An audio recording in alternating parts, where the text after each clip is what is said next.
இன்னைக்கு நாம் என்ன பார்க்க போகிறோம் அப்படின்னு பார்த்தீங்கன்னா, சின் ஆஃப் காம்ப்ரமைஸ். எங்கெல்லாம் நாம் வந்து நிற்க வேண்டுமோ, கர்த்தருக்காக ஸ்ட்ராங்காக உறுதியாக நிற்கணுமோ, சில இடங்களில் நாம் என்ன செஞ்சிடறோம் அப்படின்னு பார்த்தீங்கன்னா, காம்ப்ரமைஸ் ஆயிடுறோம். அதுக்கு என்ன தமிழில் சொல்லலாம்? சமரசம் செய்து விடுகிறோம். கரெக்ட். எங்கெல்லாம் நாம் ஸ்ட்ராங்காக நிற்கணுமோ அங்கே மட்டும் நாம் சமரசம் செய்து விடுகிறோம். அப்படி நாம் இந்த சமரசம் செய்யக்கூடிய நிலை வருகிறதல்லவா, எந்தெந்த இடத்துலலாம் நாம் வந்து எதனாலே சமரசம் செய்கிறோம்? ஒரு 10 குறிப்புகளை உங்களுக்கு முன் வைக்க விரும்புகிறேன். அல்லது அதை 10 பாவங்கள் அப்படி சொல்லலாம். எல்லா சமயங்களிலும் நாம் சமரசம் செய்கிறவர்கள் அல்ல. ஒரு குறிப்பிட்ட சூழலில் நாம் காம்ப்ரமைஸ் ஆயிடுறோம். எந்த சூழலில், அண்டர் என்ன மாதிரியான சர்க்கம்ஸ்டன்ஸில் நாம் இப்படி வந்து சமரசம் செய்து கொள்ளுகிறோம்? அது என்னுடைய வாழ்க்கையை மட்டுமல்ல, என்னை சுற்றி இருக்கிறவர்களையும் பாதிக்க வாய்ப்பு இருக்கிறது. அப்போ இந்த சின் ஆஃப் காம்ப்ரமைஸ் அப்படிங்கிறது இட்ஸ் எ வெரி டேஞ்சரஸ் சின்.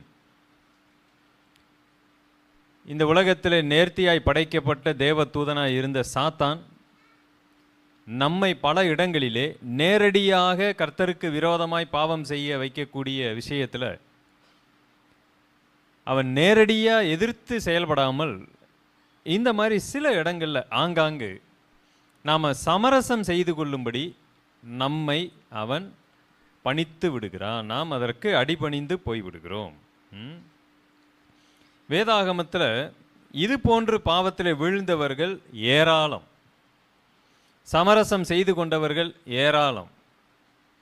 அப்போ எந்த மாதிரி இடத்துல நாம் வந்து சமரசம் செய்து கொள்ளுகிறோம் அப்படிங்கிறதுல நாம் கொஞ்சம் கவனமாக இருக்கலாம். சரியா? வேதம் நம்மை எச்சரிக்கிறது. ரோமர் 12ஆம் அதிகாரம் 1 வசனம், நம்ம எல்லாருக்கும் நன்றாக தெரிந்த வசனம். அப்படி இருக்க சகோதரரே, நீங்கள் உங்கள் சரீரங்களை பரிசுத்தமும் தேவனுக்கு பிரியமுமான ஜீவ பலியாக ஒப்பு கொடுக்க வேண்டும் என்று தேவனுடைய இரக்கங்களை முன்னிட்டு உங்களை வேண்டிக் கொள்கிறேன். இதுவே நீங்கள் செய்யத்தக்க புத்தியுள்ள ஆராதனை. முதல் வசனம் சொல்லுகிறது, submit yourself to God. தேவனுக்கு உங்களை அர்ப்பணியுங்கள் என்று முதல் வசனம் பேசுகிறது. ஆனால் 2வது வசனம் என்ன சொல்லுகிறது? நீங்கள் இந்த பிரபஞ்சத்துக்கு ஒத்த வேஷம் தெரியாமல் தேவனுடைய நன்மையும் பிரியமும் பரிபூர்ணமான சித்தம் இன்னதென்று பகுத்தறியத்தக்கதாக உங்கள் மனம் புதிதாகிறதுனாலே மறுரூபமாகுங்கள்.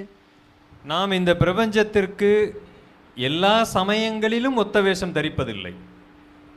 குறிப்பிட்ட சூழலில் நாம் ஒத்த வேஷம் தரிக்கக்கூடியவர்களாய் மாறிவிடுகிறோம். எந்தெந்த மாதிரியான சூழலில்?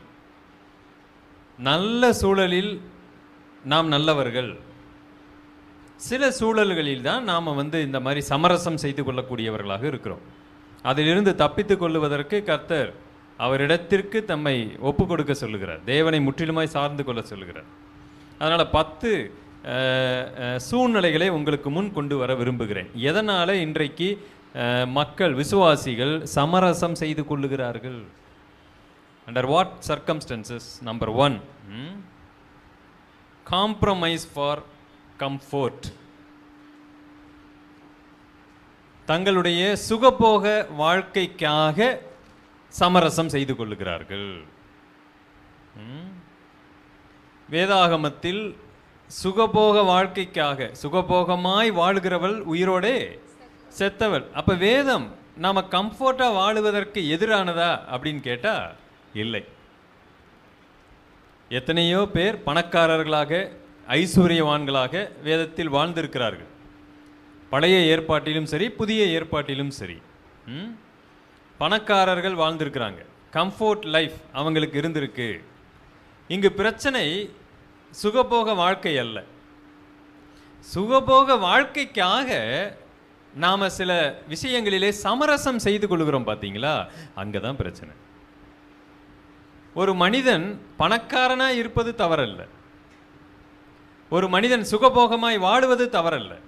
சுகபோகமாய் வாழுவதற்காக தேவனுடைய சில நேரடியான கட்டளைகளையே அவன் என்ன செய்து விடுகிறான்? மீறுகிறான், சமரசம் செய்து கொள்கிறான். வேதாகமத்தில் அது போன்று சுகபோகமான வாழ்க்கைக்காக சமரசம் செய்து கர்த்தரிடத்திலிருந்து விலகி போனவர்கள் உண்டு. யாராவது சொல்லுங்க பார்க்கலாம்.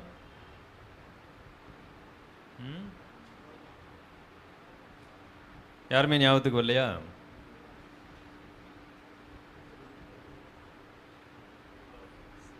யூதாஸா? தேமா. இப்பிரபஞ்சத்தின் மேல் ஆசை வைத்து அவன் தேவனை விட்டு விலகி போய்விடுகிறான். ஒரு வாலிபனிடத்தில் ஆண்டவர் கேட்கிறார், உன்னுடைய சொத்துக்களை எல்லாம் என்ன செய், விற்றுவிட்டு என்னை பின்பற்றி வா அப்படின்னு சொல்லும் பொழுது அவன் மிகுந்த துக்கம் அடைந்து கர்த்தரை விட்டு போய்விட்டான் அப்படின்னு பார்க்குறோம். வேற எந்த உதாரணமும் சரியான உதாரணமாக இருக்காது. ஒரு மனிதனுக்கு பாதுகாப்பு என்ன அப்படின்னு கேட்டிங்கன்னா, ஒன்று அவனுடைய சரீரம் பொதுவாக, இரண்டாவது அவன் சம்பாதித்து வைத்திருக்கக்கூடியதான சொத்துக்கள், அடுத்து தான் உறவுகள், மற்ற எல்லாமே. ஒரு மனிதன் தன்னை பாதுகாப்பதற்கு அதிகமாய் நம்பி இருப்பது தன்னுடைய சரீரத்தையும் தன்னுடைய பணத்தையும் தான். அப்புறம் தான் உறவுகள் எல்லாம். தேவன் என்ன செய்கிறார் என்று கேட்டால், எடுத்த எடுப்பிலேயே அவனுடைய சொத்துக்களை கேட்டு விடுகிறார். இயேசு கிறிஸ்து அந்த இடத்துல உன்னுடைய சொத்துக்கள் எல்லாவற்றையும் விற்று என்ன செய், என்னை பின்பற்றி வா அப்படின்னு சொல்லும் பொழுது அங்கு அவன் யோசிக்க ஆரம்பிக்க, அவனுக்கு ஒரு விஷயம் தெரிகிறது, இவர் நல்ல போதகர் என்று தெரிகிறது, இவரிடத்தில் கர்த்தருடைய வார்த்தை இருக்கிறது என்று தெரிகிறது. ஆனால் இவர் சொல்லுகிற விஷயத்தை இப்போ அவன் சூஸ் பண்ணக்கூடிய ஒரு இடத்துல இருக்கிறான், தேர்ந்தெடுக்கக்கூடிய ஒரு இடத்துல இருக்கிறான். அவன் கன்விக்ஷனை தேர்ந்தெடுக்காம கம்ஃபோர்ட்டை தேர்ந்தெடுத்தான். நாம் எப்பொழுதுமே கம்ஃபோர்ட்னஸா அல்லது கன்விக்ஷனா அப்படின்னு பார்க்கும் பொழுது நமக்கு எது ரொம்ப பிடிச்சிருக்கு? கம்ஃபோர்ட். எங்கெல்லாம் நம்ம கன்விக்ஷன் அப்படிங்கிற ஒரு இடத்துக்கு, உணர்த்துவிக்கப்படக்கூடிய இடத்திற்கு வருகிறோமோ அந்த இடத்துல நாம உணர்த்துவிக்கப்படும் பொழுது அதை ஏற்றுக்கொள்வது அப்படிங்கிறது கஷ்டம். நீ பாவம் செய்திருக்கிறாய், அதை ஏற்றுக்கொள், அதை உணர்ந்து கொள்ளுன்னு சொல்லும் பொழுது என்ன செய்யணும்? அதை உணரணும், அறிக்கை செய்யணும். யாருக்கு விரோதமாக தப்பு பண்ணியிருந்தா அவங்ககிட்ட போய் மன்னிப்பு கேட்கணும். அது கஷ்டம். ஆனால் இது எதையுமே ஏற்றுக்கொள்ளாவிட்டா எதுவுமே நடக்காது. நம்மளுடைய மரியாதை அப்படியே இருக்கும், நாம் அவமானப்பட வேண்டிய அவசியம் இல்லை. அது கம்ஃபோர்ட். கம்ஃபோர்ட்னா பணம் மட்டும் நினச்சிக்காதீங்க. ஒருவருக்கு விரோதமாய் தவறு செய்து விட்டோம், அவருக்கு விரோதமாக நான் போய் பாவம் பண்ணியிருக்கிறேன், இப்போ அவர்கிட்ட மன்னிப்பு கேட்கணும், அந்த ஒரு கன்விக்ஷன் எனக்குள்ள ஒரு உணர்த்துவிக்குதல் இருக்கு. அப்போ போய் கேட்கறது அப்படிங்கிறது கஷ்டம். கேட்காம இருக்கிறதுக்கு பேர் தான் என்னது? கம்ஃபோர்ட்.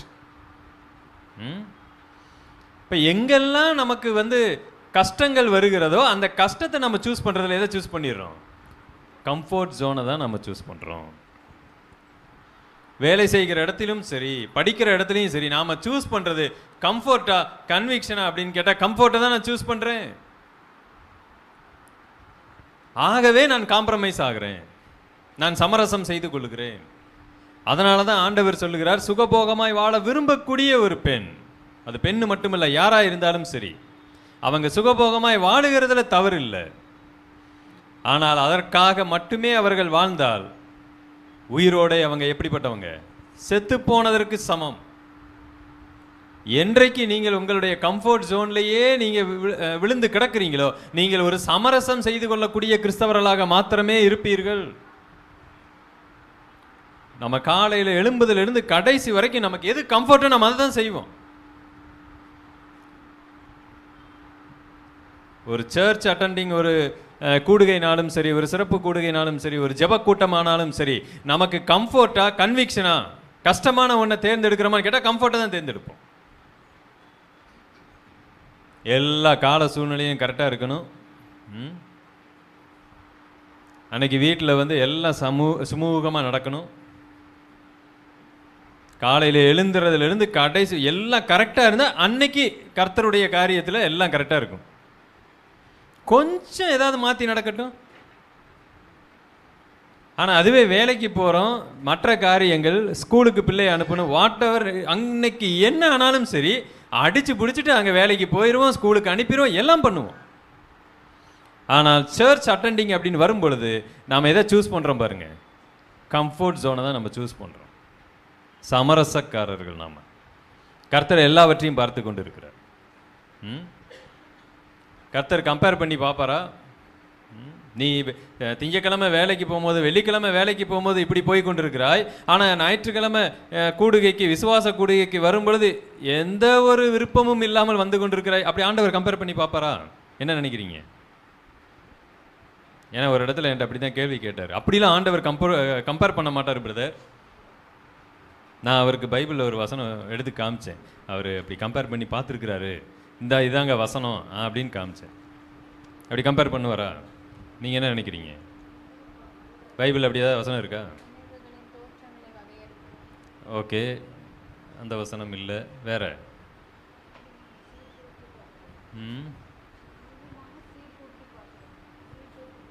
நம்மளுடைய இதெல்லாம் சீர்தூக்கி பார்க்குறாரா? சரி, ஓகே. நம்ம போதகர்களுக்கு ரொம்ப இன்ட்ரெஸ்டிங்கான பிடித்த ஒரு வேத பகுதி எதுன்னு கேட்டிங்கன்னா மல்கியா. ஏன்னா அதில் தான் தசம பாகத்தை குறித்து பயங்கர கடுமையாய் பேசப்பட்ட வசனங்கள் எல்லாம் இருக்கா இல்லையா? அதில் ஆண்டவர் என்ன சொல்லுகிறாருன்னா, இந்த ஆட்டுக்குட்டியை கொண்டு போய் உன்னுடைய பிறப்புக்கு கொடுத்து பாரு, அவன் வாங்கிக்கிறானான்னு பார்க்கலாமான்னு கேட்பார்.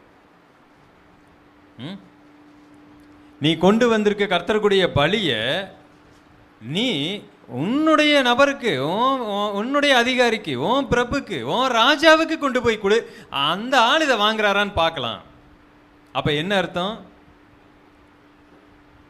அவரே இதை வாங்க மாட்டாரு, ஆனா நீ என்ன பண்ற? எனக்கு இதை கொண்டு வந்து நீ படைக்கிறாய் என்று சொல்லுகிறார். நாம் என்ன செய்யறோம் அப்படின்னு பார்த்தீங்கன்னா, தேவனை ஒரு பொத்தாம் பொதுவாக வைத்து கொண்டு சமரசம் செய்யக்கூடியவர்களாக இருக்கிறோம். எதற்காக அப்படின்னு கேட்டிங்கன்னா, கம்ஃபோர்ட்டுக்காக, சுகபோக, நம்மளுடைய சுகத்திற்காக. எல்லாம் சரியாய் நடந்தால் நான் அதை செய்வேன். நம்பர் 1 சின், நாம் அடிக்கடி இந்த பாவத்தில் தான் வீழுகிறோம். நம்பர் 2, ஃபர்ஸ்ட் பார்த்தோம் compromise for comfortness. Number 2, compromise for temptation. சோதனை என்ற சூழ்நிலை வரும்பொழுது நாம் சமரசம் செய்யக்கூடியவர்களாக இருக்கிறோம். யாக்கோபு 1 அதிகாரம் 14 வசனம்.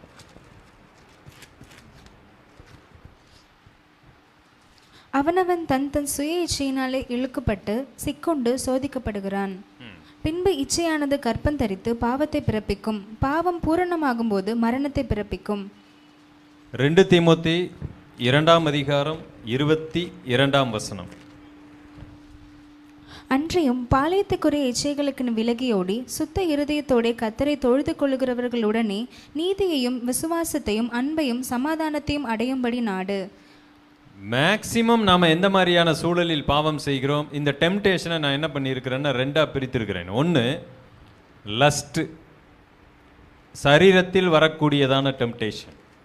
நம்பர் 2, இந்த டெம்டேஷன் அப்படிங்க சரீரத்திற்கு வெளியே இருக்கக்கூடிய டெம்டேஷன்.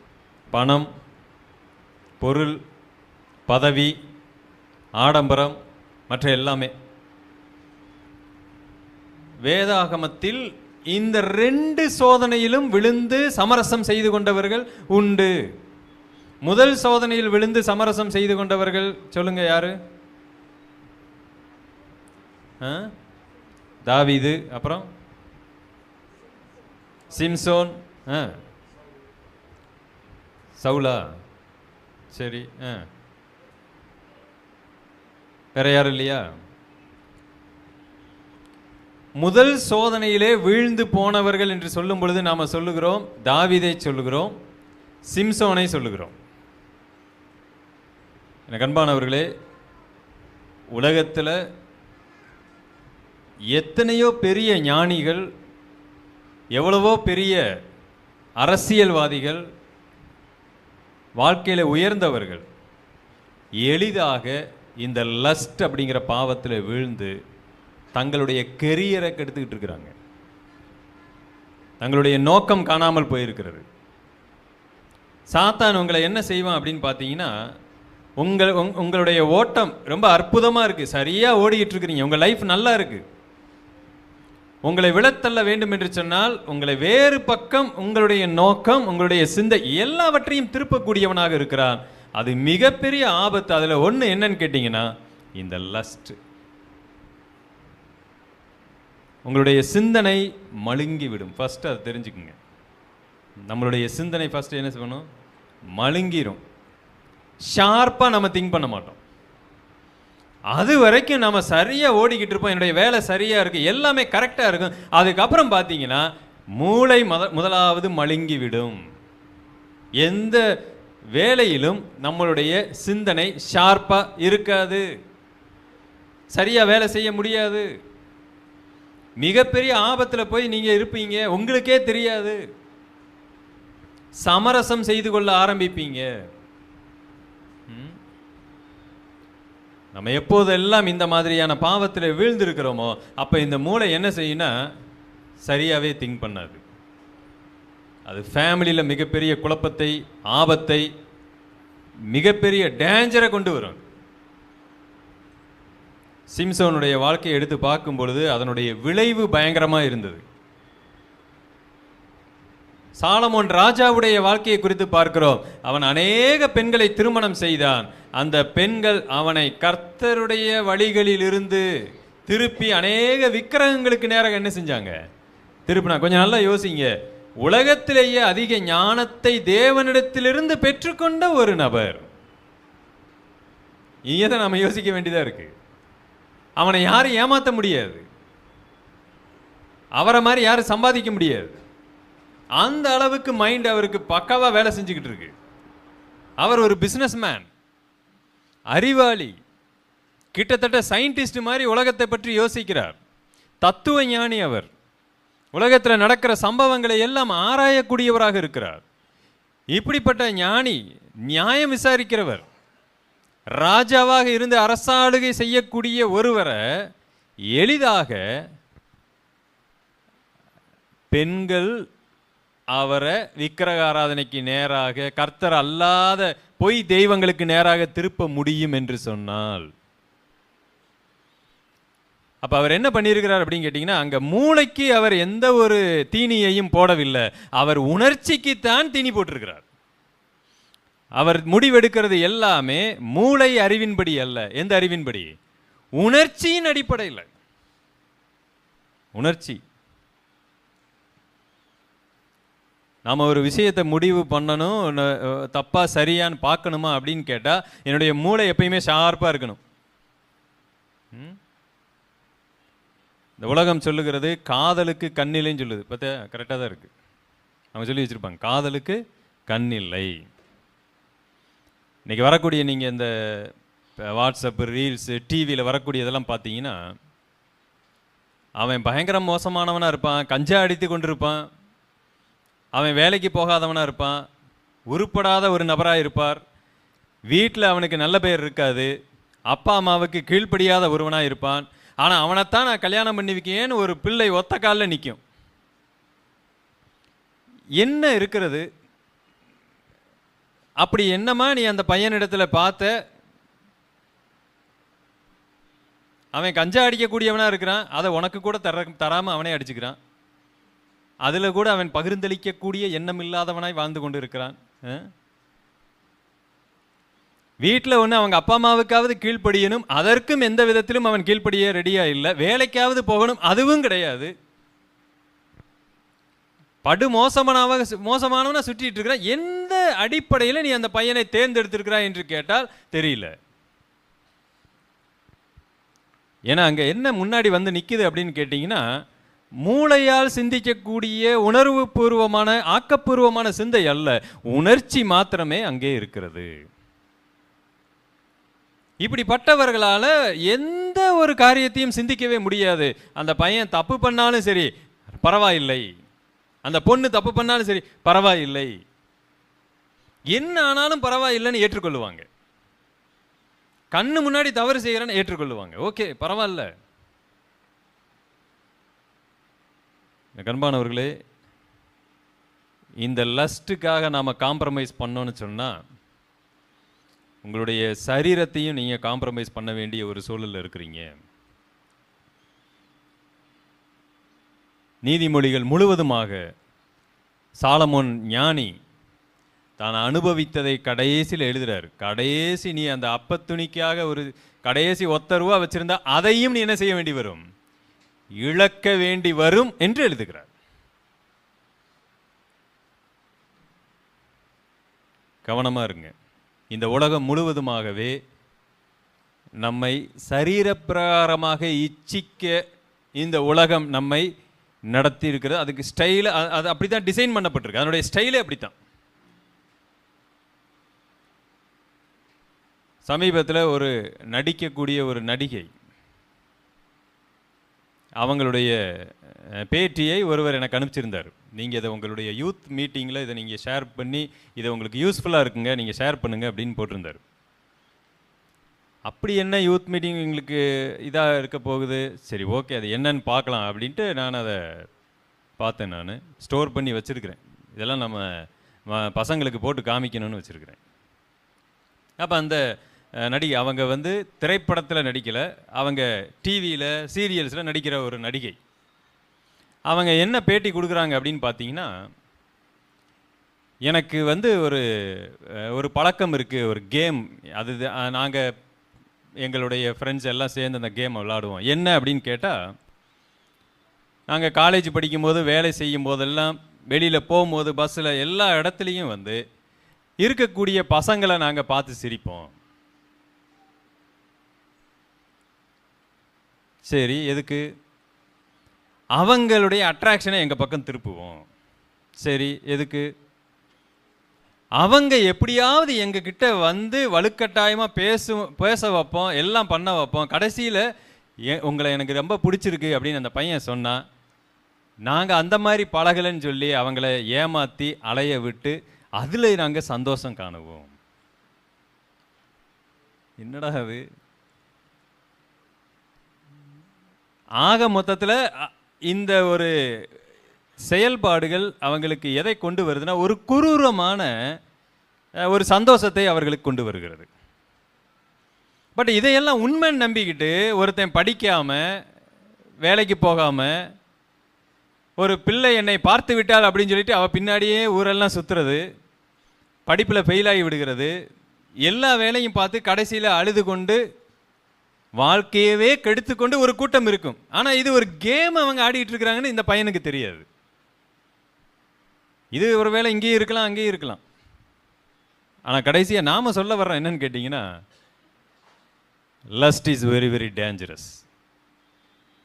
நீங்கள் என்ன செய்யணும் அப்படின்னு பார்த்தீங்கன்னா, உங்களுக்கென்று ஒரு நோக்கம் இருக்கிறது, அந்த நோக்கத்தில் போங்க, வாழ்க்கையில் வெற்றி அடைங்க. இது அல்ல வாழ்க்கை. நீங்கள் வாழ்க்கையில் வெற்றி அடைந்தீங்கன்னா சரியான ஒரு பெண்ணை கர்த்தர் உங்களுக்கு காமிச்சு கொடுப்பார்.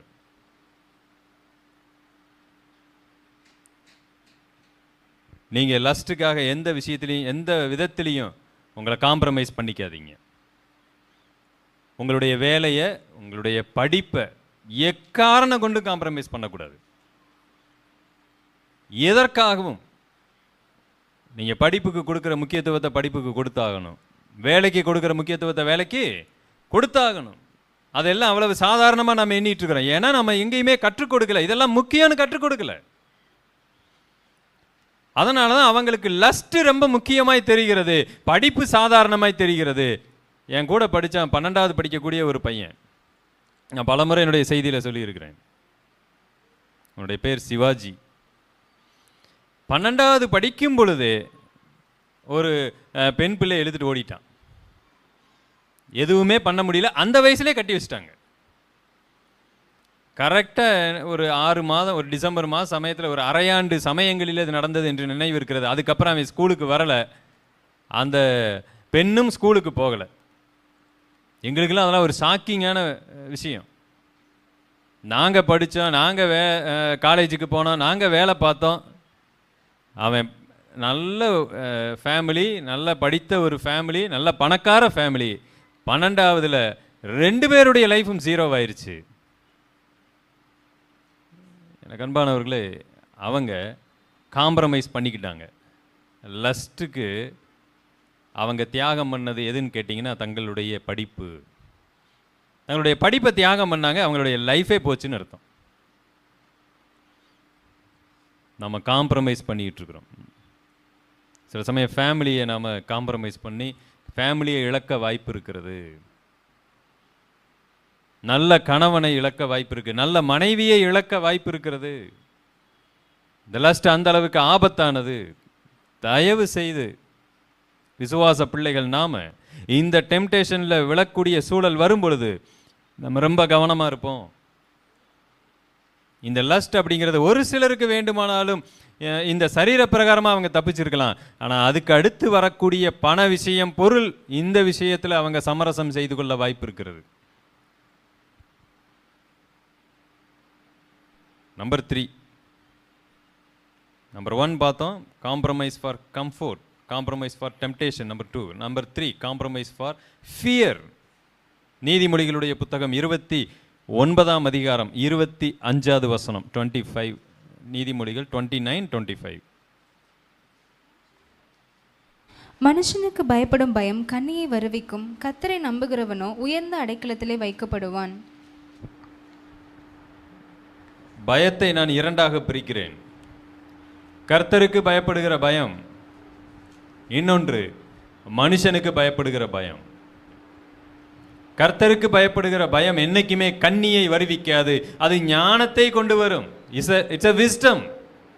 கர்த்தருக்கு பயப்படுதலை ஞானத்தின் ஆரம்பம். அப்படியானால் மனுஷனுக்கு பயப்படுவது மூடத்தனத்தின் ஆரம்பம், அல்லது அது எனக்கு கண்ணியை கொண்டு வரும்.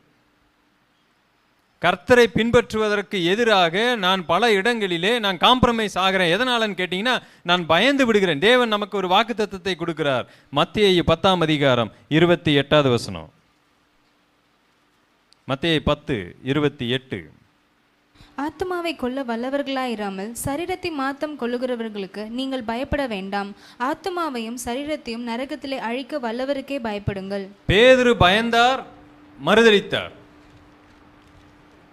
மனிதர்களுக்கு பயந்தார். இயேசு கிறிஸ்து ஒரு இடத்துல கூட பயப்படவில்லை. பேதுரு எங்கே பயந்தார் என்று பார்த்தால், ஒரு பாட்டி கிட்ட பயந்தார். இயேசு கிறிஸ்து பிலாத்துவின் இடத்துல நின்று கொண்டு இருக்கிறார். நம்மை போல பாடுள்ள சரீரமாக நின்று கொண்டு இருக்கிறார். பிலாத்து எல்லா அதிகாரத்தையும் படைத்தவனாக இருக்கிறான். அந்த இடத்தில் கூட பிலாத்துவுக்கு இயேசு கிறிஸ்து பயப்படவில்லை.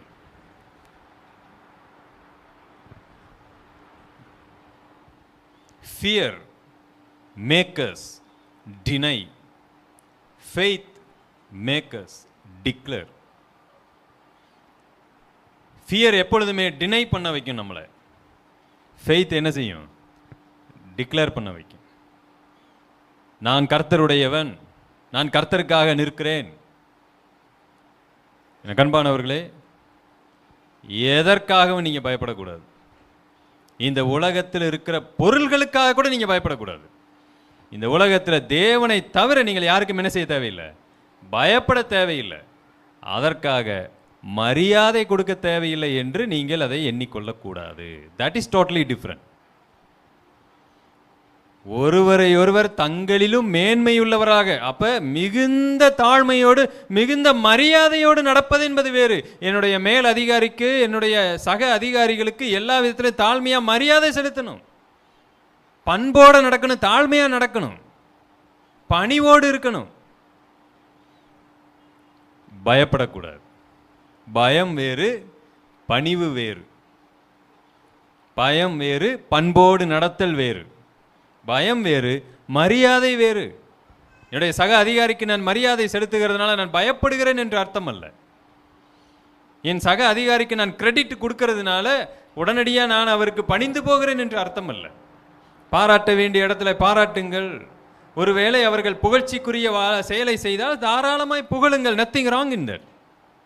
எல்லாரோடும் நன்றாக பழகுங்கள். கூடுமானவரை சமாதானமாக எல்லாரோடும் என்ன செய்யுங்க, போங்க, தவறில்லை.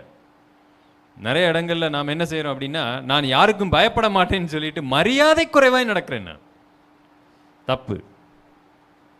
அது ரொம்ப ரொம்ப ரொம்ப தப்பு.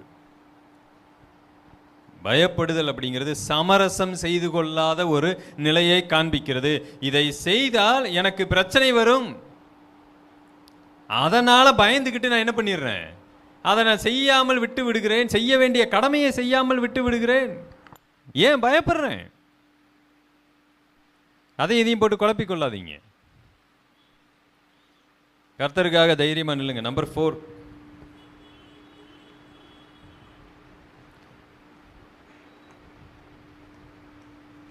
யாத்திராகமம் 23ஆம் அதிகாரம்.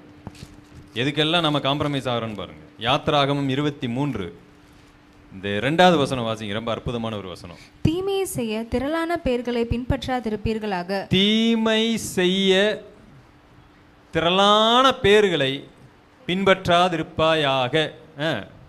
வழக்கிலே நியாயத்தை புரட்ட மிகுதியானவர்களின் பட்சத்தில் சாய்ந்து உத்தரவு சொல்லாதிருப்பாயாக.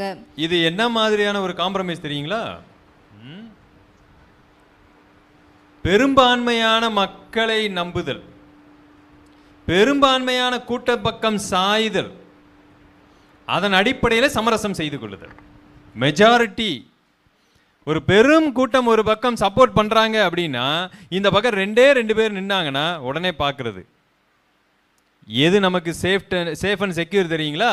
இந்த மெஜாரிட்டி பக்கம் போய் அப்படி நுழைஞ்சுக்கிட்டோம்னா நமக்கு அது சேஃப் அண்ட் செக்யூர். உடனே பெருங்கூட்டத்துக்கு பக்கம் போய் நின்றுக்கிட்டு இத்தனை பேர் தானே, இவ்வளோ பேரா தப்பு பண்ண போறாங்க அப்படின்னு பெயரளவுக்கு நாம சத்தியத்தை மறுதலிக்கிறோம். இயேசு கிறிஸ்து நமக்கு தெளிவாய் ரொம்ப அழகா சொன்னார். மத்திய 7ஆம் அதிகாரத்தில் 2 வாசல் இருக்கிறது. கேட்டுக்கு போகிற வாசல் எப்படி இருக்கும்?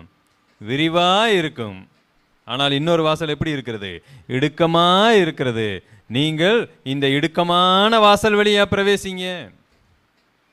பொதுவாக அரசியல்வாதிகள் தங்களுக்கு ஓட்டு வேணும் அப்படின்னா ஒரு ஊருக்கோ ஒரு மாநிலத்துக்கோ நாட்டுக்கோ அவங்களுடைய பிரச்சாரம் எப்படி இருக்கும் தெரியுங்களா? பெரும்பான்மையான மக்கள் சிறுபான்மையா யார் இருக்கான்னு ஃபர்ஸ்ட் பார்ப்பாங்க. இந்த பெரும்பான்மையான மக்கள் தான் ஓட்டு போட்டால் தான் ஜெயிக்க முடியும். சிறுபான்மையான மக்கள் ஓட்டு போட்டு பெருசாக வந்துட போகிறது கிடையாது. அப்போ இவங்களுடைய பாயிண்ட் என்னன்னு கேட்டிங்கன்னா, இந்த பெரும்பான்மையான மக்களை தங்கள் பக்கம் என்ன செய்யணும்? இழுக்கணும். அப்போ இந்த பெரும்பான்மையான மக்களை தங்கள் பக்கம் இழுக்கிறதற்கு என்ன பிரச்சாரம் பண்ணணுமோ அதை தான் பண்ணுவாங்க. அவங்கள பொறுத்த வரைக்கும் எது உண்மையோ எது சரி அப்படி பண்ண மாட்டாங்க. பெரும்பான்மை மக்களை நம்ம பக்கம் திருப்பணும்னா அவங்க சார்பாக என்ன பண்ணணும்? இதுதான் ஆபத்து. கிறிஸ்டியானிட்டியில் கூட இன்றைக்கு நாம் சத்தியத்துக்காக நிற்காம கூட்டத்திற்காக நிற்கக்கூடியவங்களா இருக்கிறோம். எப்பொழுது குவாண்டிட்டி கூட்டம் உங்களுக்கு திருப்தியை தருகிறதோ, பெருமையை தருகிறதோ, கூட்டம் உங்களுக்கு சந்தோஷத்தை தருகிறதோ, நீங்கள் எளிதில் சமரசம் செய்யக்கூடிய ஒரு நபராக இருப்பீர்கள். இந்த உலகத்திலேயே அதிகமான நபர்கள் பின்பற்றுகிற மார்க்கம் கிறிஸ்தவமா இஸ்லாமா? கிறிஸ்தவம் அப்படின்னு சொல்லும்போது எத்தனை பேருக்கு சந்தோஷம் வருது? நீங்க எல்லாம் ஆபத்தில் இருக்கிறீங்கன்னு அர்த்தம். பயங்கரமான ஆபத்தில் இருக்கிறீங்க. இயற்கையாகவே நான் நம்புகிற ஒரு மார்க்கத்தை, நம்பிக்கையை நிறைய பேர் பின்பற்றாங்கன்னு சொல்லும்போது அப்படி மனசுக்குள்ள என்ன இருக்கு? கிறிஸ்டியானிட்டி தான் பெருசு தெரியுங்களா? உலகத்தில் எத்தனை பேர் பின்பற்றாங்க தெரியுங்களா? அப்படியா? உங்களுடைய அடிப்படையே தப்பா இருக்குன்னு அர்த்தம். ஆபத்தில் இருக்கிறீங்கன்னு அர்த்தம். நீங்க எளிதில் வஞ்சிக்கப்பட வாய்ப்பு இருக்குன்னு அர்த்தம். நீங்கள் விழுந்து போக வாய்ப்பு இருக்குன்னு அர்த்தம். உலகத்திலேயே கிறிஸ்தவத்தை தான் கொஞ்சம் பேர் பின்பற்றுறாங்கன்னு ஒருவேளை அது மாறுச்சுன்னு வைங்க, என்ன பண்ணுவீங்க?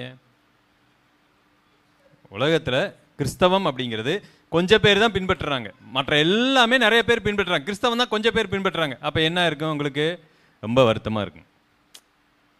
போயிடுச்சுங்க, அவ்வளோதாங்க, என்ன பண்ணுறது? இயேசு கிறிஸ்து நமக்கு எதை கற்றுக் கொடுத்துருக்காரு தெரியுங்களா? நிறைய பேர் இதை பின்பற்றல, கொஞ்சம் பேர் தான் பின்பற்றுறாங்க. அப்படிதான் நமக்கு கற்றுக் கொடுத்தார். எப்போதெல்லாம் நான் பின்பற்றுகிற மார்க்கம் பெருசு, நிறைய பேர் இருக்கிறாங்க, அப்படி இருக்கிறாங்க. உலகத்திலேயே அதிகமாக அச்சடிக்கப்பட்ட புத்தகம் எது தெரியுங்களா? பைபிள். எனக்கு அது பெருமையை தரல. உலகத்தில் அதிகமாக அச்சடிக்கப்பட்ட புக்கு பைபிள்ங்கிறதுனால எனக்கு அது பெருமையாக தெரியல. உலகத்தில் அதிகமாக வாசிக்கப்படாமல் தூக்கி எறியப்பட்ட புத்தகம் எதுதான்? பைபிள் தான்.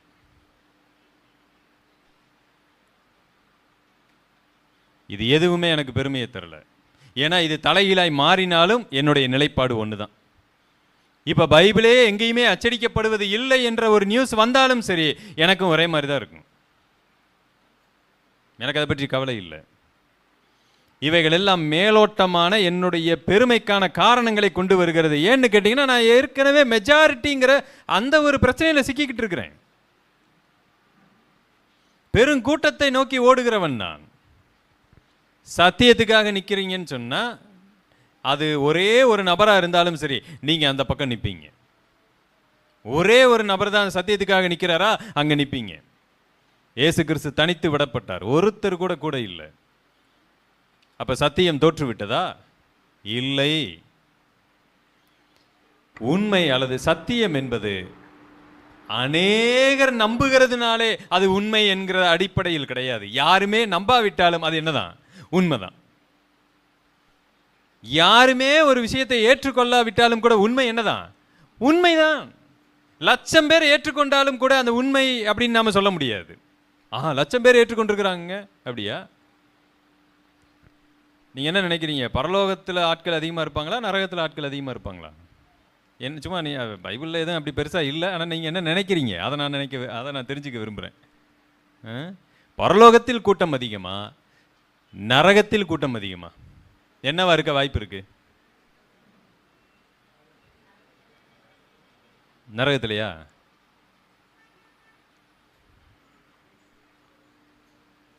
யாருக்காவது மாற்றுக்கிறது இருந்தால் மட்டும் கை தூக்குங்க. இல்லை, பரலோகத்தில் தான் கூட்டம் அதிகம் பிரதர். இடுக்கமான வாசல் வழியா 1,00,000 பேர் போயிட்டாங்க, விசாலமான வாசல் வழியா 15 பேர் தான் போனாங்க பிரதர். அப்படி தான் நான் நம்புகிறேன். அப்படின்னு யாராவது இருக்கீங்களா? இல்லை. அப்போ எல்லாரும், நானும் உட்பட எல்லாரும் நம்ம என்ன ஒத்துக்கிறோம் அப்படின்னா, பரலோகத்தை விட நரகம்தான் ரொம்ப அதிகமான ஒரு மக்கள் தொகை அதிகமுள்ள சீனா இந்தியாவை மிஞ்சின மாதிரி அது இருக்கு. இப்போ அடுத்து ஒரு கேள்வியை கேட்க போகிறேன். அப்போ யார் ஜெயிச்சா? தேவனா சாத்தானா? யார் ஜெயிச்சது? என்ன பிரதர்?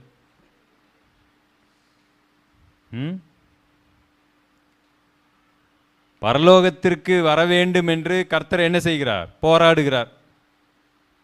ஒருத்தன் தன்னுடைய நியாய தீர்ப்பை அறிந்து கொண்டவனாய் நம்மை நரகத்திற்கு கொண்டு போய் விட வேண்டும் என்று ஒருத்தன் கங்கணம் கட்டி கொண்டு செயல்படுகிறான். இப்போ யார் ஜெயிச்சா? ஐயோ, சாத்தான் ஜெயிச்சிட்டான்னு சொன்னா கர்த்தர் தோத்துட்டாருன்னு சொல்ற மாதிரி ஆயிருமே.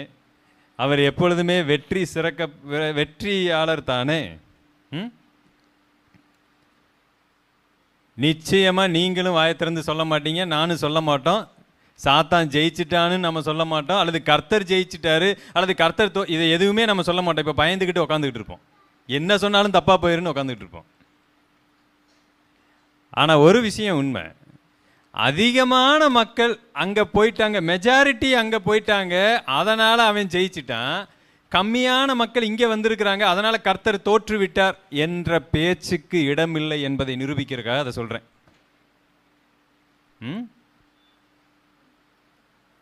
என்னைக்குமே குவான்டிட்டி, ஆயிரக்கணக்கான மக்கள் அங்கே இருக்கிறாங்க அப்படிங்கிறதுனால ஒருத்தன் ஜெயிச்சிட்டான்னு அர்த்தம் இல்லை. இன்றைக்கும் சத்தியமில்லாத சபைகள், கூட்டங்கள் நிரம்பி வழிகின்றன. வெறும் டான்ஸ் மட்டும் நீங்க நம்ம சபையில் நாளையிலேருந்து வர்ற வாரத்தை மாத்திரலான்னு வைங்க. ஒன்லி டான்ஸ், சத்திய டான்ஸ் அப்படின்னா இப்ப எல்லாம் சத்திய டான்ஸ். ஆமா, சத்திய ஆட்டம் பாட்ட சபை அப்படின்னு போட்டோன்னு வைங்க. இப்ப எவ்வளவு நீங்க அடக்கமா உட்காந்துருக்கிறீங்க. அடுத்த வாரம் இவங்கெல்லாம் மிரண்டுருவாங்க, நம்ம மனைவியாது வர்ற வழியில பார்த்த பத்திரகாளி அம்மாவே பரவாயில்லை போல இருக்கிறதே, என்னடா உங்க அம்மாவா இது? பயங்கர இன்ட்ரெஸ்டா உங்களுக்கு போயிடும். இவங்க அதுக்கு மேல ஆடுவாங்க. இன்னும் ஆயிரக்கணக்கான மக்கள் குமிஞ்சிருவோம். நம்ம கூட்டத்தை கூட்டுவது, ஆட்களை சேர்ப்பது, குவான்டிட்டியை பெருசாக்குவது வெற்றி அல்ல. கூட்டம் கம்மியாக இருக்கிறது தோல்வியும் அல்ல. அப்ப இந்த மெஜாரிட்டி என்ற அடிப்படையில் எந்த ஒரு பெருமையும் நமக்கு என்ன செஞ்சிடக்கூடாது. அதனால தான் நான் சொன்னேன், லட்சக்கணக்கான பேர் கிறிஸ்தவ மதத்தை பின்பற்றுகிறார்கள், எனக்கு அதுல எல்லாம் சந்தோஷம்.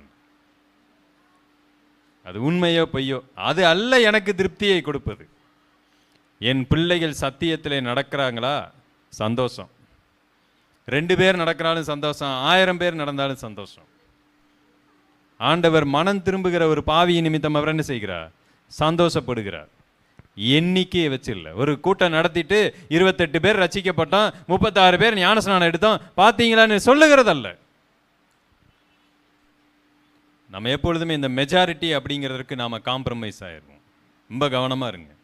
சில பேர் இந்த பெரிய சபை அப்படின்னு தான் போய் உட்காந்துருப்போம். மெகா சர்ச் பார்த்தீங்களா 1000 பேர் இருக்கிறாங்க அப்படின்னு அங்கே போய் உட்காந்துருப்பாங்க. இங்கே என்னங்க வெறும் 10 பேர் தான் உட்காந்துருக்கிறீங்க, இது எப்படி இங்கே சர்ச்சாக இருக்க முடியும், இது எப்படி சபை கூடுகையாக இருக்க முடியும் என்கிற ஒரு எண்ணம் வருகிறது. அப்போ எதன் அடிப்படையில் சீர்தூக்கி பார்க்குறாங்க அப்படின்னு பார்த்தீங்கன்னா, அந்த ஒரு மெஜாரிட்டி அடிப்படையில். இயேசு கிறிஸ்து தேர்ந்தெடுத்தது வெறும் 12 பேர் தான், ஞாபகத்தில் வைத்துக் கொள்ளுங்க. நம்பர் 5, மத்தேயு 10ஆம் அதிகாரம் 37வது வசனம். எதுக்கெல்லாம் நம்ம காம்ப்ரமைஸ் ஆகிறோம் அப்படின்னு பாருங்க. டைம் இல்லை, சீக்கிரமா போகலாம். தகப்பனையாவது தாயையாவது என்னிலும் அதிகமாய் நேசிக்கிறவன் எனக்கு பாத்திரன் அல்ல, மகனையாவது மகளையாவது என்னிலும் அதிகமாய் நேசிக்கிறவன் எனக்கு பாத்திரன் அல்ல. தன் சிலுவையை எடுத்துக்கொண்டு என்னை compromise for our loved ones. நம்ம ரொம்ப நேசிக்கிறவங்களுக்காகவும் சில வேளைகளிலே நாம் என்ன செய்கிறோம் அப்படின்னா காம்ப்ரமைஸ் பண்ணுறோம். வேதம் சொல்லுகிறது, அந்நிய நுகத்திலே நீங்கள் என்ன செய்யாதிருங்கள், பிணைக்கப்படாதிருங்கள். இதை கேட்டுக்கிட்டே வரக்கூடிய ஒரு கர்த்தருடைய பிள்ளை தன்னுடைய சரியான வயது வருகிறது, திடீரென்று தான் கூட படிக்கிற பையனையோ பெண்ணையோ அவர்கள் விரும்புகிறார்கள். அங்கே அம்மா அப்பா எவ்வளவோ சொல்கிறாங்க, இவங்க கேட்குற மாதிரி இல்லை. கடைசி பார்த்தீங்கன்னா நான் திருமணம் செஞ்சு தான் ஆவேன், ஆனால் திருமணம் செய்தால் இங்கு கர்த்தரை விட்டு விட வேண்டும். அப்போ லவ்வா மேரேஜா, மன்னிக்கணும், லவ் பண்ண பையனா பொண்ணா அல்லது சர்ச்சா, சத்தியமா பைபிளா, அவங்க ஒரு சூஸ் பண்ணக்கூடிய இடத்துல இருக்கிறாங்க. அந்த இடத்துல அவங்க எப்படி திரும்ப காம்ப்ரமைஸ் பண்ணுவாங்க? நான் லவ் பண்ண பொண்ணையோ பையனோ தான் கல்யாணம் பண்ணுவேன், பண்ணிக்கிட்டு எங்க வந்துடுவேன், சர்ச்சுக்கு வந்துடுவேன். பார்த்தீங்களா, அதுதான் காம்ப்ரமைஸ். ஆண்டவர் நேரடியா சொல்லுகிறார், நீ அந்நிய நுகத்தில் என்ன செய்ய வேண்டாம், பிணைக்கப்பட வேண்டாம். கர்த்தரை அறியாத நபர்களோடு நீ திருமணம் பண்ணேன்னா அவங்க வாழ்க்கையை நீதாம சேர்த்து கெடுத்துருவேன்னு சொல்றாரு. நீயும் கெட்டு போறது இல்லாம, மகனே நீயும் கெட்டு போறது இல்லாம, கர்த்தரை அறியாதவங்கள லைஃபையும் சேர்த்து என்ன பண்ணுவோம், கெடுத்து வச்சிருவோம். நாம அது நிம்மதியா வாழ முடியாது.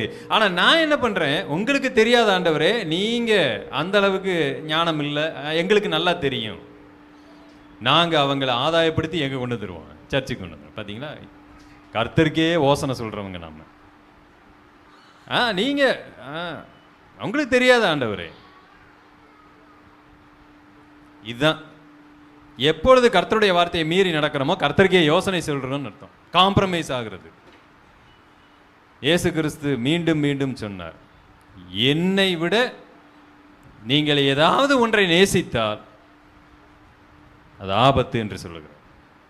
எனக்கு சீசனா இருக்கவன் பாத்திரவான் அல்ல என்று சொல்லுகிறான். அதனால தான் தன்னுடைய விசுவாசத்தின் முதல் தகப்பனா இருக்கக்கூடிய ஆபிரகாமின் இடத்துல தன்னுடைய மகனை பலியிடச் சொல்லி ஆண்டவர் கேட்கிறார். டைம் இல்லை, கடந்து போகிறேன். நம்பர் 6, மற்றவர்களால் வரக்கூடிய இடறுதலினாலே நான் காம்ப்ரமைஸ் ஆகிறேன். கலாத்தியர் 5ஆம் அதிகாரம் 7ஆம் வசனம். நீங்கள் நன்றாய் ஓடினீர்களே, நீங்கள் நன்றாய் ஓடினீர்களே அப்படின்னா நீங்க நல்ல கிறிஸ்தவ வாழ்க்கை தானே வாழ்ந்துகிட்டு இருந்தீங்க. ஆமா, வாழ்ந்துகிட்டு இருந்தோம். சத்தியத்திற்கு கீழ்ப்படியாமல் போக உங்களுக்கு தடை செய்தவன் யார்? சத்தியத்திற்கு கீழ்ப்படியாமல் போக உங்களை அப்படி யார் தடை பண்ண அப்படின்னு ஒரு கேள்வி. எதுக்காக நான் அந்த பாயிண்ட் எடுத்து வச்சிருக்கிறேன், 6வது பாயிண்ட் அப்படின்னு கேட்டிங்கன்னா, நிறைய பேர் தாங்கள் கர்த்தரை விட்டு பின்வாங்கி போவதற்கு வேற ஒருவரை காரணமாக காண்பிக்கிறாங்க, சமரசம் செய்து கொள்கிறார்கள். ஒருவேளை தன்னுடைய கணவன் ஏதோ தகாத உறவில் இருந்தால், தன்னுடைய மனைவி கணவனுக்கு விரோதமாய் செயல்பட்டு கொண்டிருந்தால், இவங்களை என்ன செய்வாங்க? தப்புன்னுவாங்க. அந்த விஷயத்தினாலே தங்களுடைய உத்தமத்தில் இருந்து அவர்கள் சமரசம் செய்யக்கூடியவங்களா இருக்கிறாங்க. ஒரு போதகர் தவறு செய்தால் அடுத்த நிமிஷம் கர்த்தரை இவர்கள் விட்டுவிடக்கூடியவங்களா இருக்கிறாங்க. ஏன்னு கேட்டீங்கன்னா, அந்த தவறு, அந்த இடரல் இவங்களை சமரசம் செய்ய வைக்க. சரி, பரவாயில்ல, அவரே தப்பு பண்ணிட்டாரு, நாம எல்லாம் ஏமாத்திரம். சமரசம். ஒரு இடத்துல ஒரு மீட்டிங்காக போய் அப்போஸ்தலர் நடவடிக்கைகள் 5ஆம் அதிகாரத்தை பிரசங்கம் செய்து கொண்டிருந்தேன். அந்த 5ஆம் அதிகாரத்தில் பார்த்தீங்கன்னா, அனனியா சப்பிரால் அவர்கள் கர்த்தருக்கு விரோதமாக பாவம் செஞ்சாங்க.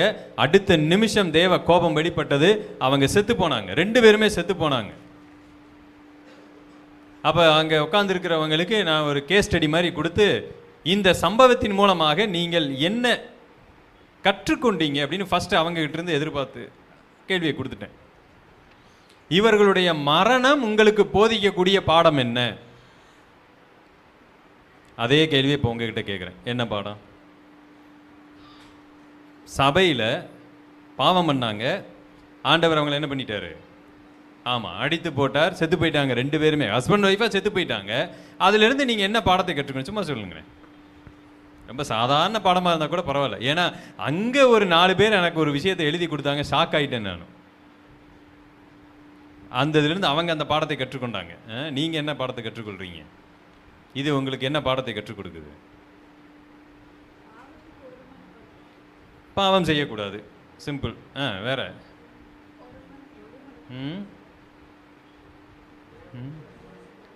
தேவனுக்கு விரோதமாக பாவம் செய்யக்கூடாதா? எதையும் மறைக்கக்கூடாது, அதான் பாவம். ஓகே, வேற ஏதாவது புதுசா? பாவத்தில் அது ஒரு மனம் இருக்கக்கூடாது. பிள்ளைகளை சரியாக வளர்க்கணும். Okay okay. எனக்கு வந்த பதில் ஒரு 4 பேர் சொல்லி வச்ச மாதிரி ஒரே பதில் எழுதி வச்சுருந்தாங்க. எனக்கு அப்படியே தூக்கி வாரி போட்டுருச்சு. என்னன்னா, இது நமக்கு போதிக்கிற பாடம், கண்டிப்பாக சபையில் பாவம் இருந்து கொண்டே இருக்கும் அப்படின்னு எழுதியிருந்தாங்க. ஆண்டவர் அதன் மூலமாக நமக்கு என்ன சொல்ல வரான்னா, சபையில் எப்பயுமே என்ன இருக்கும்? பாவம் இருந்துக்கிட்டே இருக்கும் அப்படின்னாங்க. நான் அவங்களை கூப்பிட்டு, இதன் மூலமாக நீங்கள் என்ன சொல்ல வர்றீங்க? நாம் பாவம் செய்யக்கூடாதுன்னு சொல்ல வர்றீங்களா? அதெல்லாம் பாவம் இருந்துக்கிட்டே தாங்க இருக்கும் அப்படின்னு ஆண்டவர் நம்மக்கிட்ட சொல்ல வர்றாருன்னா நீங்கள் என்ன சொல்ல வர்றீங்க? நம்ம அப்படிலாம் வாழ முடியாதுங்க. பாவம் என்ன பண்ணிகிட்டே தான் இருக்கும், இருந்துக்கிட்டே இருக்கும். சபையிலேயே பாவம் இருக்குன்னு ஆரம்பத்திலே ஆண்டவர் நமக்கு காமிச்சு கொடுத்துட்டார். பார்த்தீங்களா? அட பாவிகளா! ஒவ்வொருத்தவரும் ஒரு வசனத்தை எப்படி அவர் புரிஞ்சுக்கிட்டாரு பாருங்க. ஆண்டவர் அதுக்காக தான் அந்த வசனத்தை வச்சிருக்காராமா. நீங்க நினைக்கிற மாதிரி சபைனா ஃபுல்லா பரிசுத்தமாலாம் இருக்காது. அங்க பாவம் என்ன பண்ணிக்கிட்டே இருக்கும், இருந்துக்கிட்டே இருக்கும். அதனால நீங்க பெருசா எடுத்து, உலகத்திலே இந்த மாதிரி ஒரு வசனத்திற்கு வியாக்கியானம் 4 பேர் கொடுத்துருக்குறாங்க பாருங்க. என்னன்னா, அவங்களுடைய இருதய எண்ணங்கள் அப்படி இருக்கு. ஓ, சபைனா இப்படிதான் நம்ம என்ன பண்ணிட்டே இருக்கணும், தப்பு பண்ணிக்கிட்டே இருக்கணும். அவங்க கிட்ட கூப்பிட்டு கேட்டேன், அவர்கள் பாவம் செய்தார்கள்னு மட்டும் எழுதிட்டு ஆண்டவர் போயிருந்தா பரவாயில்ல. நீங்க சொன்னதுல ஒரு லாஜிக் இருக்கு. செத்துல போயிட்டாங்க, கொன்னுல போட்டார் ஆண்டவர், அப்புறம் பேந்த முடிக்கிறாங்க. அதை ஏன் நீங்க விட்டுட்டீங்க? அங்கு பாவம் மட்டுமல்ல, பாவத்திற்கான தண்டனை இருக்கிறது. இது எதை காண்பிக்குதுன்னா, கர்த்தர் விரும்பவில்லை என்பதை காண்பிக்கிறது. அப்படின்னா என்ன அர்த்தம்? நாம் பாவம் பண்ணாமல் என்ன செய்ய முடியும், இருக்க முடியும்னு காமிக்குது. கர்த்தர் அதை விரும்பவில்லை என்பதை காண்பிக்கிறது. இன்னைக்கு நாம் என்ன நினைக்கிறோம் அப்படின்னா, சபையிலே சிலர் பாவம் செய்கிறார்கள், அப்படித்தான் இருக்கும், அதனால வேற வழி இல்லை, நானும் என்ன செய்கிறேன், அதை செய்கிறேன். காம்ப்ரமைசிங். ஒருவேளை நாம் இதை கேட்கறதுக்கு வேணா நான் அப்படி இல்லைன்னு நினைக்கலாம். நாளைக்கு உங்களுடைய சொந்த லவ்டு ஒன், நீங்கள் ரொம்ப நேசிக்கிறவங்க உங்களுக்கு விரோதமாய் பாவம் செய்யும் போது, நீங்கள் அதிகமாய் நம்பி இருக்கிற உங்கள் போதகர் பாவம் செய்யும் பொழுது, நீங்கள் பயங்கரமான ஒரு ஆபத்தான இடத்தில் இருக்கிறீங்க. நீங்கள் சமரசம் செய்து கொள்ளக்கூடிய ஒரு சூழ்நிலை வர வாய்ப்பு உண்டு. நம்ம எப்படியெல்லாம் சமரசம் செய்து கொள்கிறோம்னு பாருங்க. Okay, number 7, compromise for our sufferings and failure. நம்முடைய உபத்திரவங்களிலும் நம்மளுடைய தோல்விகள் வரும்பொழுது நாம் காம்ப்ரமைஸ் பண்ணுறோம்.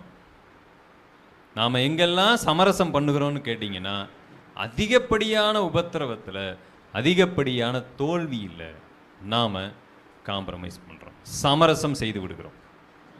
பைபிளில் அதிகமான உபத்திரவத்தையும் தோல்வியையும் சந்தித்த 2 நபர்களை எப்பொழுதுமே நாம் தியானித்திருக்கிறோம். ஒருத்தர் யாரு? யோபு. இன்னொருத்தர் யாரை சொல்லலாம்? அது இல்லை பிரதர், தெரியலையே. பவுலா? பழைய ஏற்பாட்டில் யாராவது இருக்காங்களா? யோசேப்பு. யோபு எத்தனை வருடம் உபத்திரவப்பட்டார் நமக்கு தெரியல, ஆனால் கடுமையான உபத்திரவப்பட்டார். யோசேப்பும் கடுமையாய் உபத்திரவப்பட்டார், வேதனைப்பட்டார். நீங்கள் நல்லா கவனிங்க, அவருடைய வாழ்க்கையில் நடந்த உபத்திரவம், தோல்வி அவரை எல்லா இடத்திலையும் பாவம் செய்வதற்கான ஒரு சூழலில் தான் வைத்திருந்தது. அவர் உண்மையிலே கர்த்தருடைய பிள்ளையா இருந்தா கூட இந்த அளவுக்கு நான் என்னையா அப்படி தப்பு பண்ணேன், கர்த்தர் எதற்காக என்னை இப்படி அனுமதிக்க, நான் என்ன பாவம் பண்ணேன்? ஒரு பாவம் பண்ணலை. என்னை குழியில போட்டாங்க, வெளியில எடுத்தாங்க, அடிமையா என்னைய வித்துட்டாங்க, இப்ப வேலை வாங்குறாங்க. அங்கு எஜமானி அம்மா தன்னோடு தவறு செய்ய அழைத்து கொண்டு இருக்கிறார். எல்லா உரிமையும் இருக்கிறது யோசேப்புக்கு பாவம் செய்வதற்கு, தப்பிச்சு ஓடுவதற்கு இல்ல, பாவம் செய்வதற்கு அதிகமான உரிமை இருக்கிறது. ஏன்னா அந்த அளவுக்கு விரக்தியில இருக்கிறார், தோல்வியில இருக்கிறார், சமரசம் செய்து கொள்ளலாம். எனக்கு அன்பானவர்களே, எவ்வளவு தோல்வி எவ்வளவு உபத்திரம் வந்தாலும் கூட அங்க அவர் சமரசம் செய்து கொள்ளல. ஆண்டவர் என்னடா மேலும் மேலும் அவருக்கு சந்தோஷத்தையே கொடுக்காத அளவுக்கு மேலும் மேலும் துன்பம் தான் வருது. திடீர்னு ஒரு நாள் தான் அவருக்கு அப்படியே அபரிமிதமான மாற்றம் வருகிறது. அந்த மாற்றம் வர்ற வரைக்கும் அவருக்கு என்னதான் வந்தது? ஏமாற்றம் தான் இருந்தது. கடைசி வரைக்கும் ஏமாற்றம். கடைசி ஒரு கனவு கண்டு அந்த பானபாத்திரக்காரனுக்கு அவர் சொல்லுகிறார், அவன் போய் ஏதாவது காப்பாற்றுவான்னு பார்த்தா அவனும் மறந்து விடுகிறான். அங்கேயும் ஏமாற்றம், எல்லா சூழலிலும் ஏமாற்றம். அவருக்கு எப்படி இருக்கும் யோசித்து பாருங்க. இந்த கடவுளை எதுக்கு நான் பின்பற்றணும் என்று தான் யோசிக்க தோன்றும். ஆனா நாம சில பல தோல்விகளிலேயே ஏதோ ஒரு சம்பளம் கிடைக்கல, ஏதோ ஒரு இடத்துல அங்க விழுந்தாச்சு, இங்க எந்திரிச்சாச்சு, அப்படி ஆயிடுச்சு, இங்கிரி ஆயிடுச்சு, வீட்டுல 2 பேர் சுகம் இல்லாம படுத்துட்டாலே முடிஞ்சிருச்சு. புலம்பல் ஆரம்பிக்கிறோம் நாம. பிரதர் என்னன்னே தெரியல பிரதர், அப்படியே தொடர்ந்து நடந்துருச்சு பிரதர், அப்படி ஆயிடுச்சு, இப்படி ஆயிடுச்சு.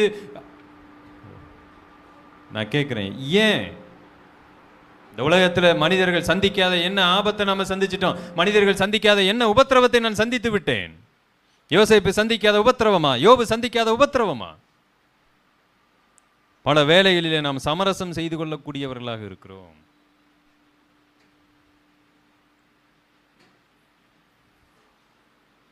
Compromise for success. எப்படி நாம் ஃபெயிலியர்லையும் உபத்திரவத்திலையும் நாம் சமரசம் செய்து கொள்கிறோமோ, அதே மாதிரி நம்மளுடைய வெற்றிகளிலும் என்ன செய்வோம்? சமரசம் செய்வோம். சரிங்களா? தோற்று போகும்போது எப்படி நாம் சமரசம் செய்து கொள்கிறோமோ, ஜெயிக்கும் போதும் சமரசம் செய்வோம். அதனால தான் நீதிமொழிகளின் ஆசிரியர், அதிகமான பணத்தை எனக்கு கொடுத்தா ஆண்டவரே உங்களை நான் மறுதளிக்க கூட வாய்ப்பு இருக்கிறது, ரொம்ப குறைவா என்னை தரித்திரத்தில் வச்சா கூட நான் உங்களை ஏமாற்றி விட வாய்ப்பு இருக்கிறது, திருட வாய்ப்பு இருக்கு, என் படியை எனக்கு என்ன செய்யுங்க, அளந்து போதீங்க. ஏன்னா ஒரு சிலர் அப்படி இருக்கிறாங்க. மனிதன் எப்பொழுது சமரசம் செய்து கொள்கிறான் என்று கேட்டால், அவன் பணக்காரனாய் வாழும்போது, மிகுந்த பணம் வரும் பொழுது. அப்ப பணம் தப்பா? இல்லை. அந்த சமயத்தில் நான் எப்படி இருக்கிறேன், அந்த மாதிரி யாராவது சமரசம் செய்து கொண்டவங்க வேதாகமத்தில் இருக்காங்களா? அதிகப்படியான வெற்றி வரும் பொழுது சமரசம் செய்து கொண்டவங்க யாராவது இருக்கிறாங்களா? யாருமே இல்லையா? சாலமோன் ராஜாவை கொண்டு வரலாம். வேற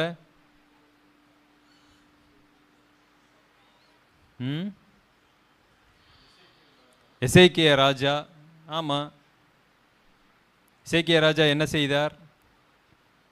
பாபிலோனிலிருந்து வந்த மன்னர்களுக்கு தங்களுடைய தேவாலயத்தில் நாங்கள் எவ்வளவு பணம்லாம் வச்சிருக்கிறோம் பார்க்குறியா அப்படின்னு சொல்லி என்ன செஞ்சார், பெருமையா காண்பித்து கொடுத்தார்.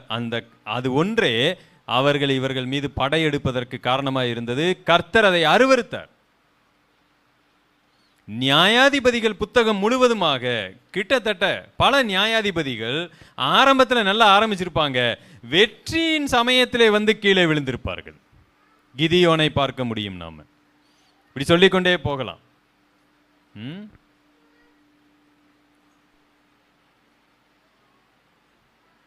அடுத்ததாக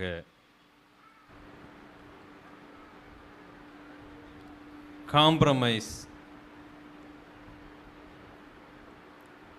ஃபார் அதர்ஸ் சக்சஸ்.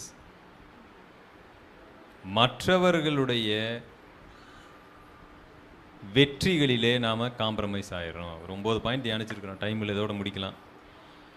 சங்கீதம் 73 முதல் வசனம். சுத்த இருதயம் உள்ளவர்களாகிய இஸ்ரவேலருக்கு தேவன் நல்லவராகவே இருக்கிறார். ஆனாலும் என் கால்கள் தள்ளாடுதலுக்கும் என் அடிகள் சறுக்குதலுக்கும் சற்றே தப்பிற்று. துன்மார்க்கரின் வாழ்வை நான் காண்கையில் வீம்புக்காரராகிய அவர்கள் மேல் பொறாமை கொண்டேன். மரண பரியந்தம் அவர்களுக்கு இடுக்கனில்லை, அவர்களுடைய பலன் உறுதியா இருக்கிறது. நரற்படும் வருத்தத்தில் அகப்படார்கள், மனுஷர் அடையும் உபாத்தையை அடையார்கள். ஆகையால் பெருமை சரப்பணியைப் போல் அவர்களை சுற்றி கொள்ளும், கொடுமை ஆடையைப் போல் அவர்களை மூடிக்கொள்ளும். அவர்கள் கண்கள் கொழுப்பினால் எடுப்பாய் பார்க்கிறது, அவர்கள் இருதயம் விரும்புவதிலும் அதிகமாய் நடந்தேறுகிறது. அவர்கள் சீர்கெட்டு போய் அகந்தையாய் கொடுமை பேசுகிறார்கள், இருமாப்பாய் பேசுகிறார்கள். தங்கள் வாய் வானம் மட்டும் எட்ட பேசுகிறார்கள், அவர்கள் நாவு பூமி எங்கும் உலாவுகிறது. ஆகையால் அவருடைய ஜனங்கள் இந்த வழியாக திரும்புகிறார்கள். தண்ணீர்கள் அவர்களுக்கு பரிபூர்ணமாய் சுரந்து வரும். தேவனுக்கு அது எப்படி தெரியும்? உன்னதமானவருக்கு அதை பற்றி அறிவு உண்டோ என்று சொல்லுகிறார்கள். இதோ 13. நான் விருதாவாகவே என் இருதயத்தை சுத்தம் பண்ணி குற்றமில்லாமலே என் கைகளை கழுவினேன். நாள்தோறும் நான் வாதிக்கப்பட்டும் காலைதோறும் தண்டிக்கப்பட்டும் இருக்கிறேன். எதனால நான் காம்ப்ரமைஸ் ஆகிறேன்னு கேட்டிங்கன்னா, கர்த்தரை அறியாதவங்க அல்லது பெயருக்கு பின்பற்றுறவங்க நல்லா இருக்கும்போது அவங்க ரொம்ப நல்லா இருக்கிறாங்க, உண்மையாக இல்லை, கர்த்தருக்கு அவங்க உண்மையாக இல்லை. ஆனால் அவங்க வீட்டில் எல்லாமே கரெக்டாக நடக்குது. அவங்க பிள்ளைங்க நல்ல மார்க் வாங்குறாங்க, நல்ல வேலைக்கு போகிறாங்க, திருமணம் டயத்துக்கு ஆயிடுது. ஆனால் நான் கர்த்தருக்காக நிற்கிறேன், எனக்கு ஒரு நல்ல வேலை கிடைக்கல, எனக்கு சரியாக கல்யாணம் ஆகலை, எனக்கு ஒரு நல்ல வாழ்க்கை அமையலை, என்னுடைய எல்லாமே பிரச்சனையாக இருக்குது, என் பிள்ளைகளுக்கு படிப்பு எவ்வளவு சொன்னாலும் வரமாட்டேன், இப்படி எல்லாமே எனக்கு சக்ஸஸ்ஃபுல்லாக நடக்கலை, எல்லாமே மைனஸாக நடந்துக்கிட்டு இருக்கு. ஆனால் நான் உண்மையாக கர்த்தரை பின்பற்றுகிறேன், கர்த்தருக்காக உண்மையாக இருக்கிறேன். ஆனாலும் எனக்கே எப்படி நடக்குது? இந்த சங்கீதத்தை எழுதிய ஆசாப் அதே சூழ்நிலையில் தான் இருந்தார். அவங்களுக்கு எந்த பிரச்சனையும் வரலை. நான் விருதாவாக என் கைகளை கழுவி வீணாவாக என் இருதயத்தை சுத்தம் பண்ணி வச்சிருக்கிறேன். நான் இவ்வளவு காலமாக இருதயத்தை சுத்தமாக வச்சுக்கிட்டது எதற்காக? வீணாவல்ல போயிடுச்சு அப்படிங்கிறாரு. ஸோ இந்த சூழ்நிலையிலே நாம் வரும்பொழுது சமரசம் பண்ணிக்கொள்ள வாய்ப்பு இருக்கு. எதுக்கு இன்னும் நீ இப்படி பண்ணிக்கிட்டு இருக்கிற? சரி விடு, கொஞ்சம் அட்ஜஸ்ட் பண்ணு, லைஃப்பை மாற்று, கொஞ்சம் சில விஷயத்தில் என்ன பண்ணு, அட்ஜஸ்ட் பண்ணிக்க. இவ்வளோ நாள் லஞ்சமே வாங்காமல் நீ இவ்வளோ உத்தமமாக நின்று உனக்கு என்ன நல்லது நடந்துச்சு சொல்லு? உன் பிள்ளைக்கு ஒழுங்காக கல்யாணம் நினச்சா இல்லை, நல்ல வேலை கிடைச்சா இல்லை, இவ்வளோ காலமாக நீ உத்தமமாக நின்று என்ன? அப்போ தான் மனசு யோசிக்க ஆரம்பிக்குது, ஓகே ஒரு பிரயோஜனமும் இல்லை, காம்ப்ரமைசிங். சங்கீதக்காரர் அந்த மாதிரி ஒரு சமரசம் செய்து கொள்ளக்கூடிய இடத்துக்கு போயிட்டார். அதனால தான் ஆரம்பிக்கும் போது சொன்னார், என் கால் சற்றே சறுக்குதலுக்கு தப்பிச்சிருச்சுங்கிறாரு. ஐயோ நல்ல வேலை, நான் கொஞ்சம் இல்லாட்டி என்ன பண்ணியிருப்பேன், விழுந்திருப்பேன் அப்படிங்கிறாரு. 3வது வசனம் பாருங்க. துன்மார்க்கரின் வாழ்வை நான் காண்கையில் வீம்புக்காரராகி அவர்கள் மேல் பொறாமை கொண்டேன். அவங்க லைஃப்பை பார்த்துட்டு எனக்கு பொறாமை வந்துருச்சு. என் லைஃப் அப்படி இல்லை, உண்மையாக கர்த்தரை பின்பற்றுகிற என் லைஃப் அப்படி இல்லை, அவங்க லைஃப் எப்படி இருக்குன்னு பார்த்து பொறாமைப்பட்டேங்கிறார். நான் சொல்லுகிறேன், நீங்கள் நீதியாக நடந்தீங்கன்னு சொன்னால் ஒரு அளவுக்கு தான் சம்பாதிக்க முடியும். அதுதான் நீதிக்கு நீங்கள் காண்பிக்கக்கூடிய கொடுக்கக்கூடிய மதிப்பு மரியாதை. நீங்கள் உண்மையாக நடக்கணும்னு சொன்னால் சில விஷயங்களில் நீங்கள் உண்மையாக கணக்கு காமிக்கணும், உண்மையாக இது பண்ணணும். அப்போ நீங்கள் என்னவா மாற முடியாது, அப்படியே பெரிய அம்பானியா மாற முடியாது. அப்ப நீதிக்கு என்று ஒரு வாழ்க்கை இருக்கு, அதை நம்ம வாழ்ந்தோம்னா இப்படித்தான் இருந்து ஆக வேண்டும். ஆனா துன்மார்க்கர்களுடைய வாழ்க்கை அப்படி இல்லை. அது குறுக்கு வழி நிறைந்தது, ஏமாற்றுத்தனம் நிறைந்தது, நினைச்சு கூட பார்க்க முடியாத அளவுக்கு பணம் கொளிக்கக்கூடிய ஒன்றாக இருக்கிறது. அதற்காக அவங்க தேர்ந்தெடுத்திருக்கிற வழி என்பது மோசமானது. இப்ப நான் எதை பார்க்கிறேன்? ரிசல்ட்டை மட்டும் பார்த்தேன்னா பெரிய ஆபத்துல போய் முடிஞ்சிருவேன். அவங்க தேர்ந்தெடுத்த வழி என்பது ஆபத்து, அதை விட்டு விடுங்கள். நீங்க யாருமே தேர்ந்தெடுக்காத ஒரு வழியை தேர்ந்தெடுத்திருக்கிறீங்க. நீங்க தனித்துவமா நிக்கிறீங்க. நீங்க நீதிக்காக, நேர்மைக்காக, உண்மைக்காக நீங்கள் விலை போகாதவர்கள். நீங்க தான் தனித்துவமானவர்கள். உண்மையிலே யார் மேல பொறாமை பண்ணு தெரியுங்களா? அவங்க உங்களை பார்த்து பொறாமை பண்ணும். ஒட்டுமொத்த மனுக்குலமே பணத்திற்கு அடிமையாய் கிடைக்கும் பொழுது நீங்க நீதிக்கு அடிமையா இருக்கிறீங்க. ஒட்டுமொத்த மனுக்குலமும் உங்களை பார்த்து பொறாமப்படணும்.